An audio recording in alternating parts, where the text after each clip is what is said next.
오늘 우리에게 주시는 하나님의 말씀은 민수기 25장 1절에서 9절 말씀입니다. 이스라엘이 시딤에 머물러 있더니 그 백성이 모압 여자들과 음행하기를 시작하니라. 그 여자들이 그 신들에게 제사할 때에 백성을 청하매 백성이 먹고 그들의 신들에게 절함으로 이스라엘이 바알 부울에게 부속된지라. 여호와께서 이스라엘에게 진노하시니라. 여호와께서 모세에게 이르시되 백성의 두령들을 잡아 태양을 향하여 여호와 앞에 목매어 달라. 그리하면 여호와의 진노가 이스라엘을 떠나리라. 모세가 이스라엘 사사들에게 이르되 너희는 각기 관할하는 자 중에 바알 부올에게 부속한 사람들을 죽이라 하니라. 이스라엘 자손의 온 회중이 회막문에서 울 때에 이스라엘 자손 한 사람이 모세와 온 회중의 목전에 미디안의 한 여인을 데리고 그 형제에게로 온지라. 제사장 아론의 손자 엘르아살의 아들 비느하스가 보고 회중의 가운데서 일어나 손에 창을 들고 이스라엘 남자를 따라 그의 막에 들어가서 이스라엘 남자와 그 여인의 배를 꿰뚫어서 두 사람을 죽이니 연병이 이스라엘 자손에게서 그쳤더라. 그 연병으로 죽은 자가 24,000명이었더라. 아멘. 2025년 9월 21일 주일 예배에 저와 여러분에게 주시는 하나님의 말씀은 민수기 25장 1절에서 9절 말씀으로 추석에 우상과 귀신에게 절하지 말라, 이러한 주제로 말씀을 증거하겠습니다. 사랑하는 성도 여러분, 추석은 두 얼굴을 가지고 있습니다. 추석은 드러난 부분과 감추어진 부분이 있습니다. 추석에는 밝은 부분과 어두운 부분이 동시에 존재하는 것입니다. 해마다 추석이 올 때쯤에는 추석에 성도로서 당연히 가져야 할 영적 경각심에 대해 말씀을 전해오고 있습니다. 작년에도 생명을 노리는 추석 우상 숭배 영들이라는 주제로 말씀을 증거했습니다. 추석은 단순한 휴일이 아닙니다. 우리나라뿐만 아니라 세계 모든 나라의 명절들은 거의 신을 숭배하는 종교적인 의미에서 시작되었습니다. 그래서 모든 나라의 명절에는 제사가 있습니다. 제사에는 우상이나 신에게 절을 하게 됩니다. 절을 한다는 것은 공경한다, 숭배한다는 뜻입니다. 절하는 행위에서 영적 문제가 발생하는 것입니다. 아버지 어머니의 무덤 앞에서 절을 하면 누구에게 하는 것입니까? 부모가 절을 받습니까? 그렇지 않습니다. 거기에 부모님은 계시지 않습니다. 부모님의 뼈조각이나 몸 일부가 남아 있을지라도 그 뼈조각이나 몸 일부가 절을 받지 못합니다. 불에 태운 뼛가루나 사가 부스러지는 뼈조각이 공경을 받을 수 없습니다. 살아있는 자식이나 후손이 그 무덤에 절할 때 조상이 절을 안 받아도 후손으로서 좋은 마음으로 효도하는 마음으로 절한 것뿐이니 아무 일도 없으면 좋겠지만 그 틈을 놓치지 않고 절을 받는 자가 있습니다. 바로 귀신입니다.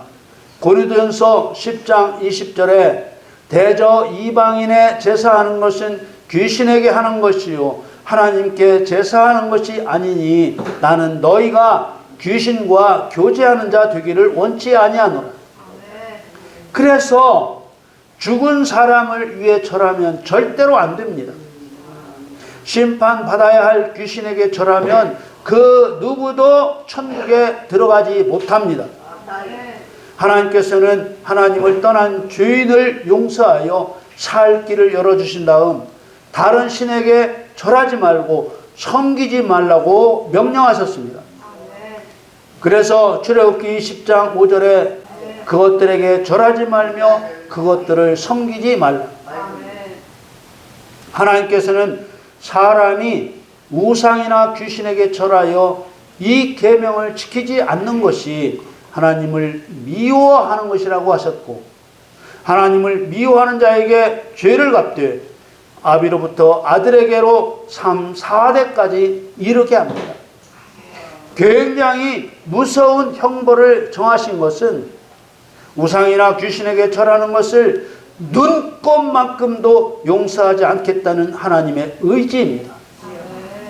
귀신도 하나님 법을 어긴 자가 죽는다는 것을 알기 때문에 온갖 수단을 써서 절하게 하려고 합니다. 그런 귀신이 추석같이 절 받아먹기 좋은 기회를 그냥 흘려보낼 리가 없습니다. 죽은 사람에게 절하는 것 중에서도 돌아가신 자기 부모나 조상에게 절하게 하는 것은 귀신에게 확실한 기회입니다.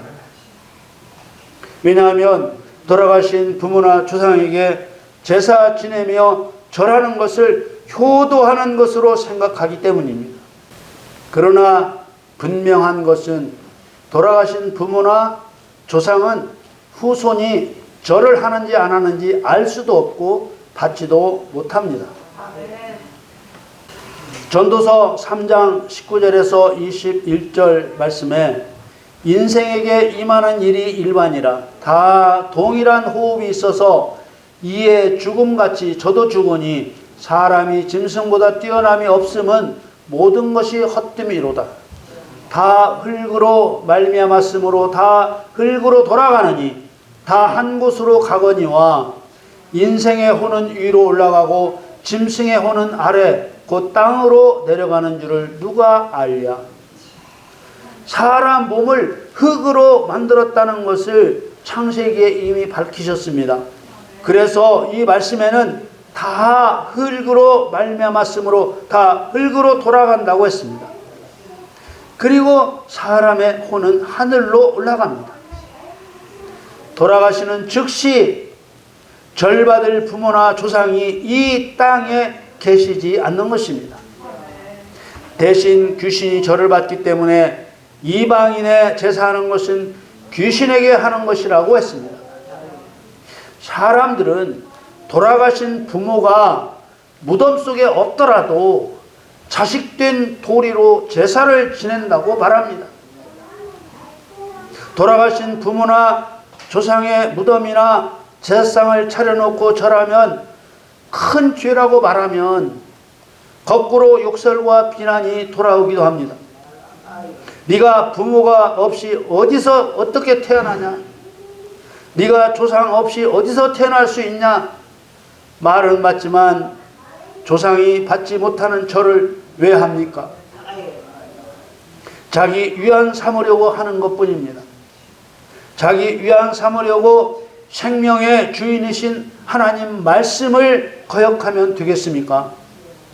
하나님께서 돌아가신 부모나 조상에게 제사 지내지 말고 절하지 말라는 것은 귀신의 거짓말에 속지 않게 하고 귀신에게 속임당하여 멸망당하지 않게 하시려는 것입니다. 더러운 귀신은 사람이 하나님을 반역하여 죄로 죽게 하려는 것입니다. 요한복음 10장 10절에 보면 도적이 오는 것은 도적질하고 죽이고 멸망시키려는 것뿐이요 내가 온 것은 양으로 생명을 얻게 하고 더 풍성히 얻게 하려는 것이라. 오늘 민수기 말씀은 이스라엘 백성들이 애굽에서 해방되어 광야를 행진할 때 있었던 일입니다.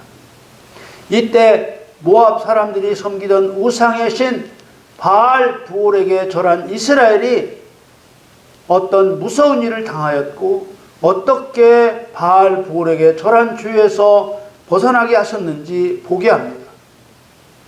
구약 성경은 신약시대, 교회시대에 일어날 일의 예언이자 모형과 그림자입니다. 반드시 구약 성경의 모형대로 신약시대에 실제의 일이 일어나는 것입니다.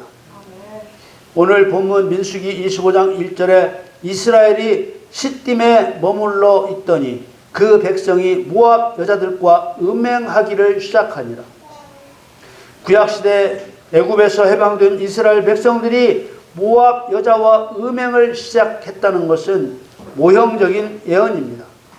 이 모형을 실제의 일로 말하면 예수를 믿고 죄사함의 구원을 받은 성도가 하나님이 금지하신 일로 세상 사람과 관계를 맺기 시작했다는 말입니다. 이 말은 세상 사람과 도무지 사귀면 안 된다는 말이 아닙니다. 세상 사람과 사귈 때 분명하게 그리스도인의 신분과 믿음을 지켜 사귀어야 한다는 말입니다. 고린도전서에 이에 대해 잘 설명하고 있습니다. 고린도전서 5장 9절에서 11절 말씀을 보겠습니다.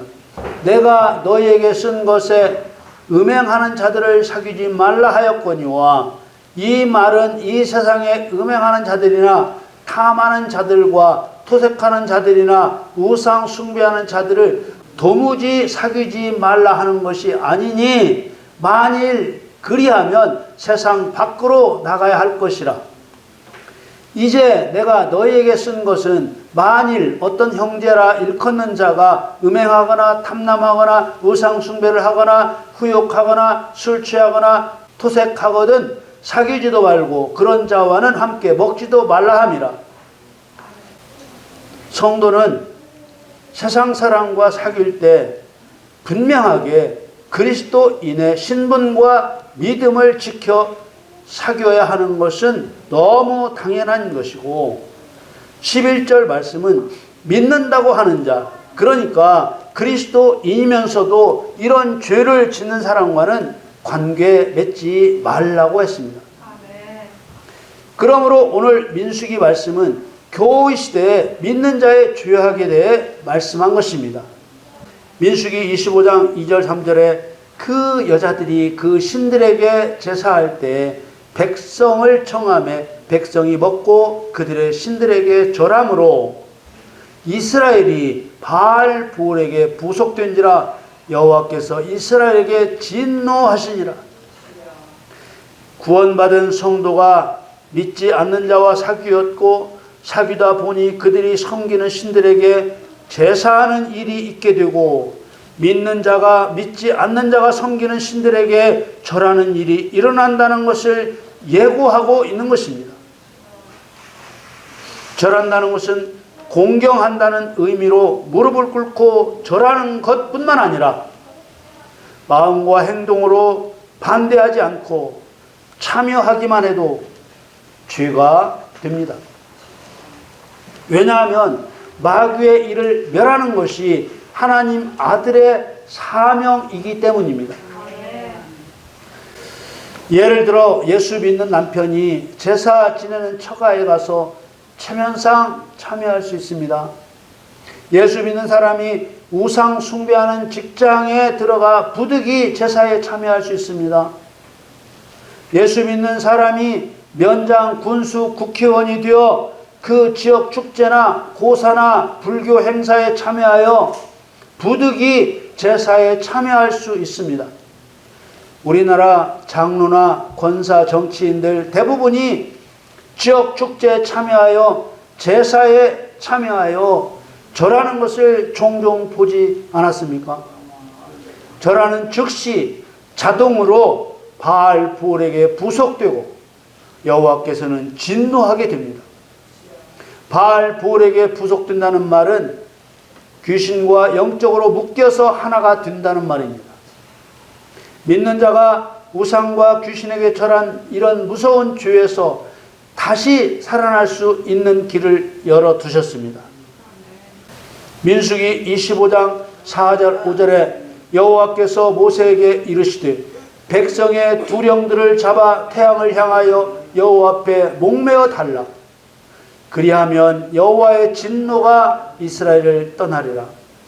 모세가 이스라엘 사사들에게 이르되 너희는 각기 관할하는 자 중에 바알 부올에게 부속한 사람들을 죽이라 하니라.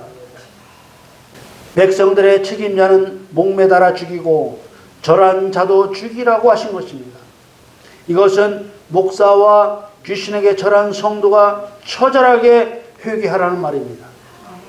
그뿐 아니라 더러운 귀신을 멸해야 합니다. 민수기 25장 6절에서 8절 말씀에 이스라엘 자손의 온 회중이 회막문에서 울 때 이스라엘 자손 한 사람이 모세와 온 회중의 목전에 미디안의 한 여인을 데리고 그 형제에게로 온지라.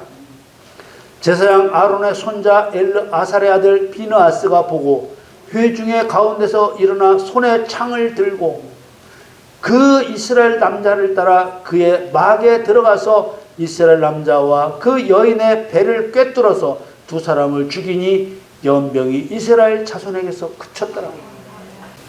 더러운 귀신을 멸하지 않고는 하나님 진노가 풀리지 않습니다.